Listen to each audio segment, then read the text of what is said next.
Hello everyone, कैसे हैं आप लोग। चलिए आज की वीडियो शुरुआत करते हैं। आज वीडियो में आपको वृद्धि और विकास का पढ़ाने वाला हूं, जो कि आपके सीटेट एग्जाम शिक्षक भर्ती के लिए बहुत ही महत्वपूर्ण है। चलिए वीडियो करते हैं शुरुआत। चलिए देखते हैं वृद्धि क्या होता है, विकास क्या होता है। देखिए, वृद्धि से मतलब है आपका आकार में और शरीर में परिवर्तन। वृद्धि से मतलब है आपका आकार और शरीर में परिवर्तन, जबकि विकास से मतलब है आपके मानसिक, सामाजिक, सामूहिक परिवर्तन। अर्थात देखिए, अगर आपके शरीर के आकार में परिवर्तन होगा तो इसे हम वृद्धि कहेंगे। अगर आपके हाइट में परिवर्तन होगा इसे हम क्या कहेंगे, वृद्धि कहेंगे। लेकिन अगर आपके मानसिक अर्थात आपके मेंटल स्टेज में परिवर्तन होगा तो इसे हम विकास कहेंगे। या आपका सामाजिक सामाजिक मतलब हमारा सोसाइटी सोसाइटी के अंदर कोई परिवर्तन होगा उसे हम क्या कहेंगे, इसे हम कहेंगे आपका विकास। अगला हम लोग संवेगिक संवेगिक मतलब संवेग संवेग मतलब इमोशन इमोशन मतलब इमोशनल इमोशनल मतलब किसी चीज का देखकर अपने मन के बारे में सोचना और भावुक हो जाना या फिर ज्यादा ही हर्षोल्लास प्रकट कर, इसको कहते हैं इमोशनल। तो ये जो परिवर्तन होते हैं इसको हम कहते हैं, क्या कहते हैं दोस्तों, इसे कहते हैं विकास। तो आपका वृद्धि हो सकता है, वृद्धि मैंने बताया कि आपके आकार में परिवर्तन होगा, आपके शरीर में परिवर्तन होगा। जबकि विकास के बारे में बात करेंगे तो ये आपके मानसिक हो सकते हैं, सामाजिक हो सकते हैं, सामूहिक हो सकते हैं। ये समझ में आया कि नहीं है दोस्तों, कमेंट करके बताइए। और मैं चाह रहा हूँ कि आप मुझे कमेंट करके बताया कीजिए कि वीडियो आपको कैसा लगता है। अगर पसंद आए तो वीडियो को लाइक कीजिए और सब्सक्राइब कीजिए। चलिए आगे बढ़ते हैं। देखते हैं आपका वृद्धि जो होता है एक्सटर्नल होता है, अर्थात शरीर का बढ़ना। बाहर से पता चलेगा हाथ हमारा छोटा है कि बड़ा है, पैर हमारा छोटा है बड़ा है करके। लेकिन इसके जस्ट अपोजिट होता है, या आपका विकास जो होता है ना, इंटरनल होता है। मतलब भाई छोटे बच्चे का दिमाग कितना है, जब तक हम उससे प्रश्न पूछेंगे नहीं जान पाएंगे। वो कितना इमोशनल है, वो जब तक उसके सामने इमोशनल कंडीशन आएगा नहीं तब तक नहीं जान पाएंगे। वो कैसे सामाजिक परिवेश में रह रहा है, तो उसके अंदर समाजीकरण है कि नहीं है, जब तक हम समाज के बीच में इतना क्रिया नहीं करेंगे तब तक हम नहीं जान पाएंगे। चलिए अगला बात करते हैं। वृद्धि जो होता है एक समय के बाद क्या हो जाता है, स्टॉप हो जाता है, मतलब रुक जाता है। देखिए, आपका वृद्धि जो होता है एक समय के बाद रुक जाता है, जबकि आपका विकास जो है आल लाइफ चलने वाला प्रोसेस है। वृद्धि एक समय के बाद रुक जाता है, लेकिन विकास जो है आल लाइफ चलने वाला प्रोसेस है। चलिए अगला बात करते हैं दोस्तों। वृद्धि को हम लोग मेजर कर सकते हैं। किसी का हाइट इतना छोटा होता है, किसी की इतना छोटा होता है, किसी की इतना बड़ा होता है। ठीक है, छोटा उससे बड़ा उससे बड़ा, किसी का 4 फीट, किसी का 5 फीट, किसी का 6 फीट। लेकिन किसी की बुद्धि को नहीं नाप सकते। बुद्धि नाप सकते हैं हम लोग इमोशनल कोशेंट अर्थात आईक्यू से। ठीक है, लेकिन ऐसे उसका मापन नहीं कर सकते किसी देख कर किसी की बुद्धि कैसे करती है।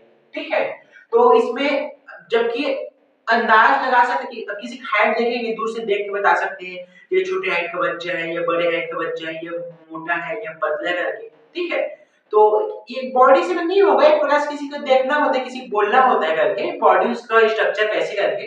ठीक है, अगला है हम लोग का परिमाणात्मक अर्थात क्वांटिटेटिव। आपका वृद्धि जो होता है क्वांटिटेटिव होता है, मतलब निश्चित मात्रा में होता है। भाई अब हम मेरा हाइट है 5 फीट 7 इंच, और अगर मेरा हाइट हमेशा बढ़ते रहता है, मैं 12 फीट ऊपर होता, छत से ऊपर होता। ठीक है, लेकिन मेरा हाइट 5 फीट 7 इंच का रुक गया, मतलब एक निश्चित समय बाद। लेकिन मेरा विकास विकास जो होगा परिमाणात्मक होगा और गुणात्मक होगा, मतलब इसमें परिमाण भी होंगे और गुण भी होंगे। मतलब लेकिन मेरा विकास जो हो रहा है हमेशा हो रहा है। कभी मैं इमोशनल मूवी देखता हूँ इमोशनल हो जाता हूँ, कभी रोमांटिक मूवी देखता हूँ मेरे अंदर से प्यार शाहरुख खान वापस आ जाता है। ठीक है, कभी मैं जैसे देखता हूँ उसके हिसाब से मैं अपना मूड, मेरा मूड एक हिसाब से स्विंग होता है, मेरा मूड परिवर्तन हो सकता है। ठीक है, मैंने आपको बताया वृद्धि जो होता है किसमें वृद्धि होता है, आकार में वृद्धि होता है, शरीर में वृद्धि होता है। विकास जो होता है एक मानसिक क्रिया है, सामाजिक क्रिया, सामूहिक क्रिया है। ठीक है, और आपका वृद्धि जो है एक्सटर्नल होता है, जबकि विकास इंटरनल होता है। ठीक है, और वृद्धि जो होता है एक समय पर रुक जाता है, लेकिन विकास होता है हमेशा चलते रहता है।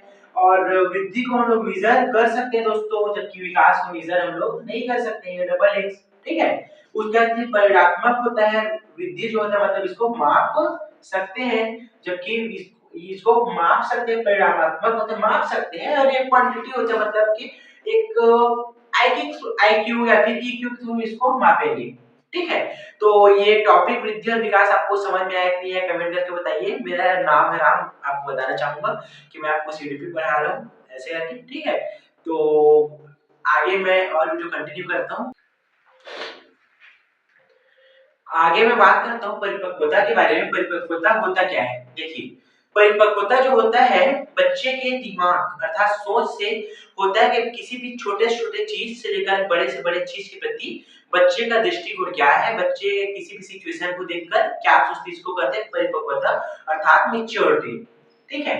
अब देखते हैं यहाँ पे परिपक्वता जो है ना डिपेंड करता है आपके ईवीएस मतलब पर्यावरण पे, परिवार पे, माहौल पे। देखिए, आपने नोटिस किया होगा जिन बच्चों के दोस्त जैसे रहते हैं बच्चे का माइंडसेट भी वैसे रहता है। बच्चे का दोस्त अगर बदमाश प्रवृत्ति करेगा तो बच्चा भी बदमाश प्रवृत्ति करेगा। बच्चे के दोस्त अगर चतुर प्रवृत्ति करेंगे बच्चा भी चतुर प्रवृत्ति करेगा। बच्चे के दोस्त डरपोक रहेंगे बच्चे भी डरपोक ही रहेंगे। ज्यादा से ज्यादा डिपेंड करता है बच्चे के परिवार के ऊपर, बच्चे के माहौल के ऊपर, बच्चे के यूएस के ऊपर। ठीक है। अगला देखते हैं हम लोग विकास के आयाम। तो विकास के आयाम जो होते हैं ना ये मल्टी डायमेंशनल होते हैं, मतलब ये ना बहुत सारे दिशाओं में संचरण करते हैं। एक दिशा नहीं होती, बहुत सारी दिशा में फ्लो करते हैं। ठीक है। अगला देखते हैं हम लोग आयाम। आयाम जो होता है ना दो प्रकार के होते हैं, एक को बोलते हैं शारीरिक, एक को बोलते हैं गत्यात्मक। शारीरिक मतलब फिजिकल, गत्यात्मक मतलब मोटर स्किल। ठीक है। अब देखते हैं मोटर स्किल। अब शारीरिक मतलब जो शरीर से हो, गत्यात्मक मतलब जिसके लिए किसी स्किल का जरूरत पड़ेगा। ठीक है। अब देखते हैं गत्यात्मक जो होता है ना दो प्रकार का होता है। कितने प्रकार का होता है? दो प्रकार का होता है। पहला बोलते हैं ग्रॉस बोलते हैं, दूसरे को फाइन बोलते हैं। पहला क्या बोलते हैं? ग्रॉस, दूसरे बोलते हैं फाइन। देखिए, पहला ग्रॉस, दूसरा फाइन। ठीक है। अब ग्रॉस उसे बोलेंगे जिसमें ना बच्चे के मसल्स का ज्यादा यूज होता है, और फाइन उसको बोलेंगे जिसमें बच्चे का मसल्स का कम यूज होता है। ठीक है। अब मैं आपको बोलूंगा आपको रोटी बेलना है, ठीक है, तो मसल्स का ज्यादा यूज होगा क्या? नहीं होगा। तो इसके लिए बच्चा फाइन स्किल यूज करेगा। ठीक है। मैं बोलूंगा आपको पेपर का कटिंग करना है, चुप चुप चुप, ठीक है, तो इसके लिए क्या होगा? फाइन यूज होगा। अगर मैं बोलूंगा आपको कलर करना है, जो ऐसा कलर कर रहे हैं, ठीक, तो इसमें क्या यूज होगा? फाइन यूज होगा। ठीक है।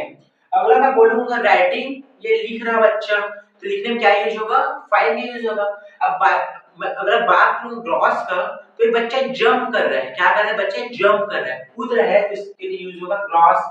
बच्चा क्या कर रहा है? रन कर रहा है, रन मतलब दौड़ रहा है, इसके लिए यूज होगा ग्रॉस। बच्चे स्विम कर रहे हैं, क्या कर रहे हैं? स्विम कर रहे हैं, तैर रहे हैं पानी में, छपाक। ठीक है। कैसे तैर रहे हैं? छपाक, है ना। एक मछली पानी में गिरी, छपाक, दो मछली पानी में गिरी, छपाक छपाक, ऐसे वाला। ठीक है। तो जोक्स अपार्ट दोस्तों, ठीक है, बीच में थोड़ा सा हंसी मजाक करना पड़ता है, आप ही लोग के लिए करता हूँ, कुछ है नहीं। ठीक है। तो मैं आपको बता रहा था कि कैसे ग्रॉस होता है, कहाँ पे ग्रॉस होता है, कहाँ पे फाइन होता है। चलिए मैं फिर से आपको एक बार बता दे रहा हूँ दोस्तों। देखिए, परिपक्वता से मतलब है बच्चे की मैच्योरिटी, अर्थात बच्चा कितना अच्छे से सोच पा रहा है। ये डिपेंड करता है बच्चे के पर्यावरण पर, बच्चे के परिवार पर, बच्चे के माहौल पर। विकास के आयाम जो होते हैं ना ये मल्टी डायमेंशनल होते हैं, अर्थात बहुत दिशा में होते हैं। इस आयाम होते हैं दो प्रकार का, पहला शारीरिक, दूसरा गत्यात्मक। गत्यात्मक बोलूंगा तो मोटर डेवलपमेंट, ये दो प्रकार का होता है। पहला बोलते हैं ग्रॉस, दूसरे बोलते हैं फाइन। अब ग्रॉस जो होते हैं जिसमें मसल्स का ज्यादा यूज होता है, फाइन में मसल्स का कम यूज होता है। मसल फाइन के एग्जांपल आपके आ जाएंगे राइटिंग, कलरिंग, कटिंग, और आपके ग्रॉस के एग्जांपल आ जाएंगे स्विमिंग, जंपिंग, रनिंग। समझ में आया दोस्तों? अगर आपको परिपक्वता, विकास के आयाम समझ में आए तो कमेंट करके लिखिए हाँ। ठीक है। चलिए वीडियो में आगे बात करते हैं, आगे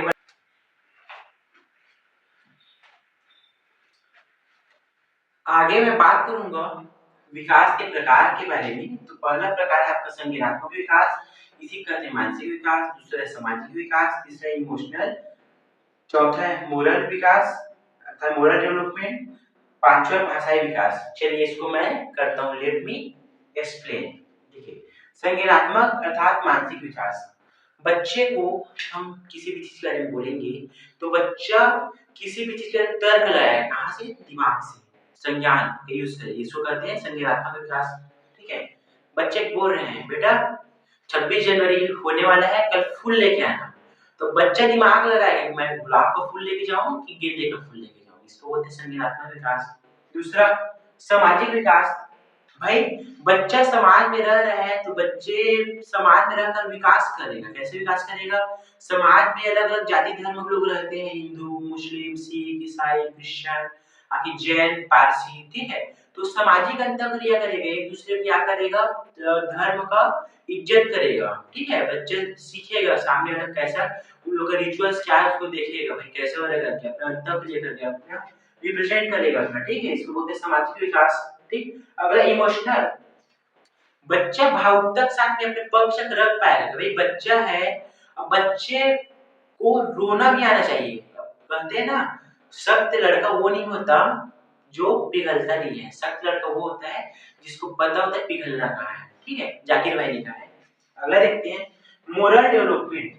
देखिए मोरल डेवलपमेंट मतलब समझ गए, ठीक है?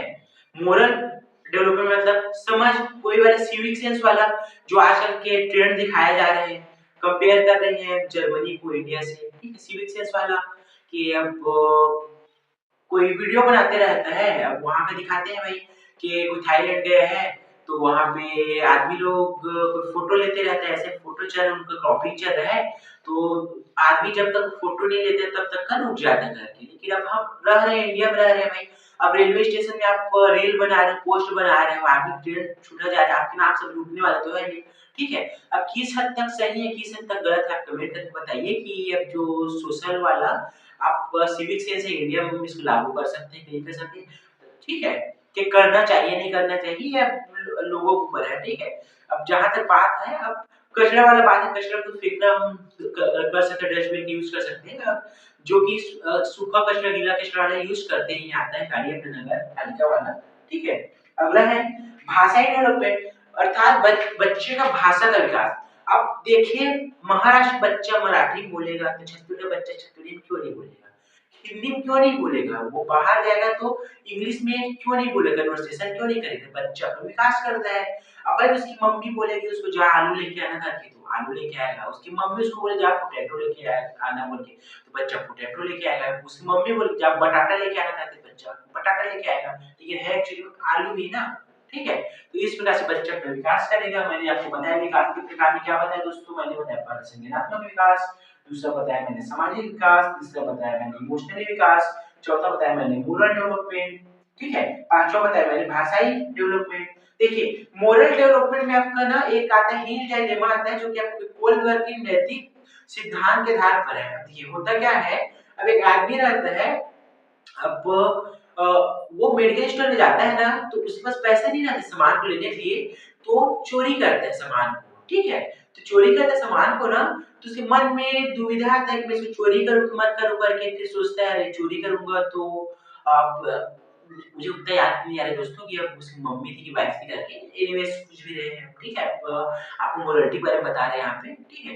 तो वो सोचता है कि अगर मैं चोरी करके ले जाऊँगा तो मेरी नैतिकता का हनन हो रहा है, लेकिन अगर मैं ले जा रहा हूँ तो उससे जान बच रहे हैं, ठीक है? तो उसके सामने एक डायलेमा होता है, एक दुविधा होती है जिसको हम लोग कहते हैं हिंज का दुविधा कहते हैं, जो कि कोलबर्ग के नैतिक सिद्धांत के अंतर्गत बताया है, इसमें 2 चीज़ होते हैं गुड वाइब, बैड वाइब वाली थ्योरी, ठीक है? तो आज का वीडियो कैसा लगा आपको कमेंट करके बताइए और आगे मैं आपको इसी प्रकार से वीडियो लाते रहूँगा और कमेंट करके बताइए, हमारा हौसला आप प्रोत्साहित कीजिए कमेंट करके कि आपको और कैसे किस प्रकार से हम अपने वीडियो में सुविधा लेकर आ सकते हैं। आप हमारे टेलीग्राम चैनल पे आके नोट्स पढ़िए, आपके लिए प्रॉपर नोट्स तैयार किया जा रहा है।